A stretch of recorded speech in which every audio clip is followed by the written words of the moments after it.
नमस्कार दोस्तों। बाबू शोभाराम राजकीय कला महाविद्यालय अलवर की ऑनलाइन कक्षाओं में आपका स्वागत है। मैं सुंदर बसवाल, सहायक आचार्य इतिहास कला संस्कृति विभाग। आज आपसे चर्चा करूंगा प्राचीन भारत के इतिहास में सम्राट हर्षवर्धन की उपलब्धियां। दोस्तों, हमने पिछली कक्षा में पढ़ा कि गुप्त वंश के पतन के पश्चात सारे भारत में एक बार फिर राजनीतिक शून्यता व्याप्त हो गई। कई छोटे छोटे राज्य स्थापित हो गए जो अपनी राजनीतिक प्रभुता स्थापित करने के लिए परस्पर झगड़ने लगे। राजनीतिक विकेंद्रीकरण की स्थिति उत्पन्न हो गई। इस प्रकार के संक्रमण काल में दक्षिण भारत में चालुक्य वंश तथा सुदूर दक्षिण में पल्लव वंश अपनी राजनीतिक सत्ता स्थापित करने में सफल रहे। वल्लभी में गुप्त शासकों के सेनापति ने अपनी स्वतंत्र सत्ता स्थापित कर ली। पूर्वी भारत में मगध राज्य में परवर्ती गुप्त वंशी नरेशी राज कर रहे थे। जब ये राज्य पनप रहे थे, 6ठी शताब्दी के आरंभ में थानेश्वर में एक नवीन राजवंश की स्थापना हुई। यह वंश था पुष्यभूति वंश और इसका संस्थापक था पुष्यभूति। इस वंश के प्रारंभिक शासकों के विषय में अधिक जानकारी उपलब्ध नहीं है। पुष्यभूति के उत्तराधिकारियों के नामों में नरवर्धन, राजवर्धन, आदित्यवर्धन नाम मिलते हैं। अतः स्पष्ट है कि पुष्यभूति वंश में होने वाले शासकों ने अपने नाम के अंत में वर्धन लगाया। इसी कारण इस वंश के इतिहास में पुष्यभूति वंश या वर्धन वंश के नाम से विख्यात हुए। हर्षवर्धन का जन्म इसी वंश में होता है। पुष्यभूति वंश की उत्पत्ति के बारे में बाणभट्ट ने अपने ग्रंथ हर्षचरित में और आर्य मंजूश्री मूलकल्प में बौद्ध ग्रंथ में, हेनसांग ने अपने भारत वर्णन के ग्रंथ में इस वंश के बारे में जानकारी दी है। साथ ही सम्राट हर्षवर्धन की जानकारी हमें अनेक स्रोतों से मिलती है।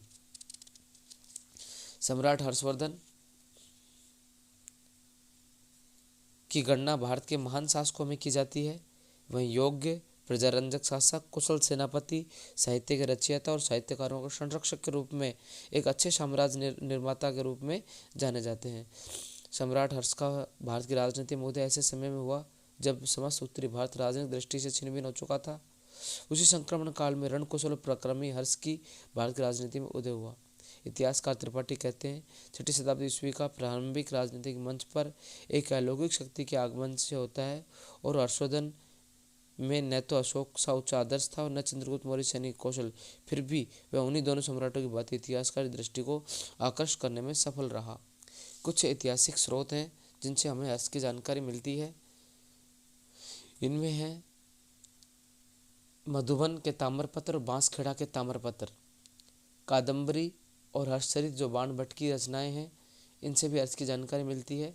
हेनसांग का वर्णन से हमें हर्ष की जानकारी मिलती है और हर्ष के द्वारा खुद के लिखे हुए जो 3 ग्रंथ हैं, नागानंद, प्रियदर्शिका और रत्नावली, इस काल के साहित्यिक दृष्टि से महत्वपूर्ण ग्रंथ हैं।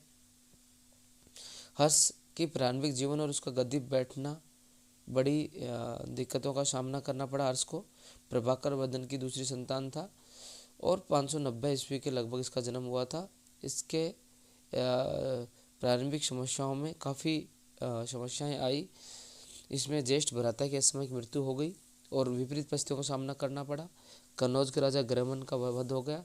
वहाँ के उत्तराधिकारी का प्रश्न हुआ। बहन राजश्री की तलाश करना, जो मालव नरेश द्वारा मुक्त किए जाने पर विंध्य पर्वतों की ओर क्षति होने के लिए चली गई थी।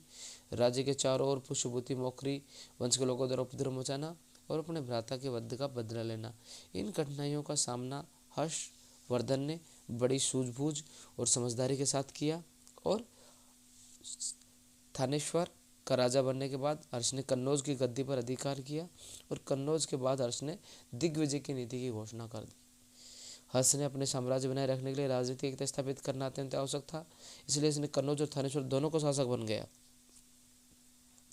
उसके पास एक बढ़िया सेना थी और इस कारण वो साम्राज्यवादी उसकी ओर अग्रसर हुआ। और अपनी दिग्विजय नीति के बारे में वी स्मिथ लिखते हैं, संपूर्ण भारत को एक छत के नीचे लाने के उद्देश्य से उसने अपनी सारी योग्यता तथा शक्ति को एक सुव्यवस्थित विजय योजना के कार्यान्वित करने में अपना पूरा साहस लगा दिया। सबसे पहले हर्ष ने वल्लभी नरेश की वल्लभी के शासक ध्रुवसेन द्वितीय से लड़ाई लड़ी और विजय हासिल की। इसके बाद हर्ष का और पुलकेशन द्वितीय का युद्ध हुआ। इस युद्ध में अहल अभिलेख से पता चलता है हर्षवर्धन की विजय नहीं हो पाई थी। हर्ष ने सिंध विजय की। हर्ष ने कांगोद विजय की, हर्ष ने नेपाल और कश्मीर की विजय की, हर्ष ने कश्मीर विजय की। कल्याण की राजतरंगिणी में के अनुसार हर्ष ने कश्मीर विजय की थी, हर्ष ने कामरूप की विजय की थी। इस तरह हर्ष का जो साम्राज्य था वो हिमालय से नर्मदा नदी तक, गंगा की तलहटी तक स्थित था। मालवा, गुजरात, सौराष्ट्र में सम्मिलित थे।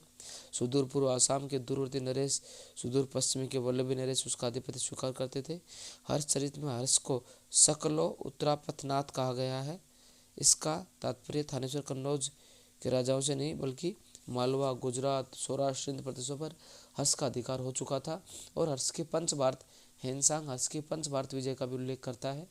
इस तरह इतिहास ने अपने साम्राज्य में लगभग 19 राज्य बना लिए थे और चीन के साथ भी हर्ष के संबंध रहे थे। और हर्ष का जो शासन प्रबंध था वो बड़ा ही उत्कृष्ट कोटि का था। हर्ष ने अपने शासनकाल में बड़े ही प्रजा कल्याण और लोक कल्याणकारी कार्य किए। हर्ष के समय में जो प्रसिद्ध प्रयाग सम्मेलन और कन्नौज में महामोक्ष परिषद का आयोजन हुआ। और हर्ष की जो सार्वजनिक कार्य थे वो बड़े ही लोकप्रिय थे। हर्ष ने इस तरह बांसखेड़ा और मधुबन के जो ताम्रपत्र आजमगढ़ जिला से मिले हैं उनसे हर्ष को बौद्ध धर्म के नज़दीक और बड़ा ही दानी शासक कहा गया है। इस तरह हर्ष के जीवन काल में हर्ष ने महत्वपूर्ण कार्य किए। इसके दोनों प्रयाग महामोक्ष परिषद और कन्नौज सम्मेलन बड़े प्रसिद्ध रहे। इस तरह हर्ष ने 606 में गद्दी पर बैठा और 648 में हर्ष की मृत्यु हो गई। इस तरह हर्ष एक महान विजेता, महान प्रशासक, कूटनीतिज्ञ, साम्राज्य निर्माता, साहित्य और कला का प्रेमी, प्रमुख जैसा शासक रहा। इसके शासनकाल में हेनसांग ने भारत की यात्रा की। इस तरह हम हर्ष की उपलब्धियों पर चर्चा की। धन्यवाद।